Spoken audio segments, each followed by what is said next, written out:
रोहतक में आम आदमी पार्टी के वरिष्ठ उपाध्यक्ष अनुराग ढांडा ने बीजेपी और कांग्रेस को निशाने पर लिया और कहा कि उन्होंने कहा है कि ना तो भारतीय जनता पार्टी 4D है और ना ही कांग्रेस 3D है, बल्कि एक कॉमन डी है और वो है ड्रामा। दोनों ही पार्टी राजनीतिक ड्रामा कर रही है। बीजेपी ओल्ड पेंशन स्कीम नहीं दे रही तो कांग्रेस ने ओल्ड पेंशन स्कीम को बंद करने का काम किया था। अनुराग ढांडा ने कहा कि प्रदेश के गंभीर मुद्दों पर कांग्रेस गंभीर ही नहीं है।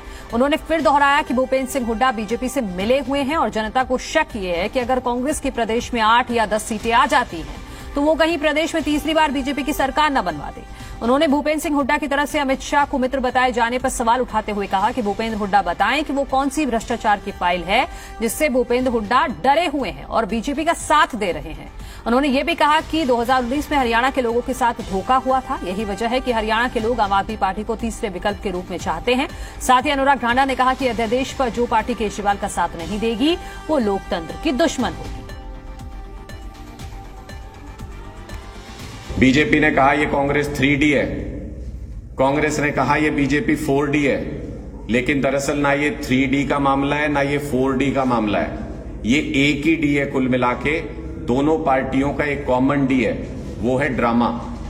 ये दोनों पार्टियां ड्रामा कर रही हैं, एक दूसरे के खिलाफ जो मूलभूत मुद्दे हैं उनके ऊपर बात नहीं करते हैं, पॉलिटिकल बयानबाजी करके एक दूसरे का विपक्ष दिखना चाहते हैं।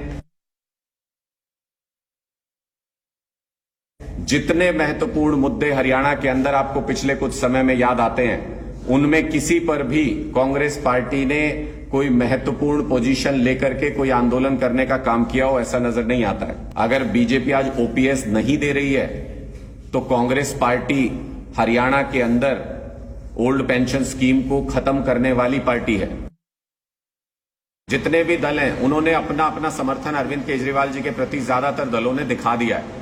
ज्यादातर दलों ने यह कहा है कि इस अध्यादेश के खिलाफ हम अरविंद केजरीवाल जी के आम आदमी पार्टी के साथ खड़े हैं। और ये देखने वाली बात होगी कि कौन सी ऐसी पार्टियां हैं जो इस अध्यादेश के मामले में भारतीय जनता पार्टी को कवर करने की, उनको बचाने की कोशिश करेंगी। कौन सी ऐसी पार्टियां हैं जो सारे विपक्षी दल एक साथ आ रहे हैं इस अध्यादेश के मुद्दे पर, उसके बावजूद भी अगर किसी में इस अध्यादेश के मुद्दे पर साथ आने में हिचक है, इसका मतलब वो लोकतंत्र के दुश्मन बराबर के हैं जितनी भारतीय जनता पार्टी है, और वो भी लोकतंत्र के दमन में बराबर के भागीदार हैं। रोजगार के लिए भारतीय जनता पार्टी के राज में युवा परेशान है तो भूपेंद्र हुड्डा जी ने भी कोई कसर नहीं छोड़ी थी। उनके राज में भी रोजगार के लिए पूरे हरियाणा में इसी तरीके से त्राही त्राही थी। अपने खास लोगों को पर्ची के जरिए रोजगार देने के लिए पूरे हरियाणा में बदनाम रहे हुड्डा साहब। इसलिए हम बार बार ये कहते हैं कि हरियाणा को एक नए विकल्प की जरूरत है, हरियाणा को आम आदमी पार्टी की जरूरत है।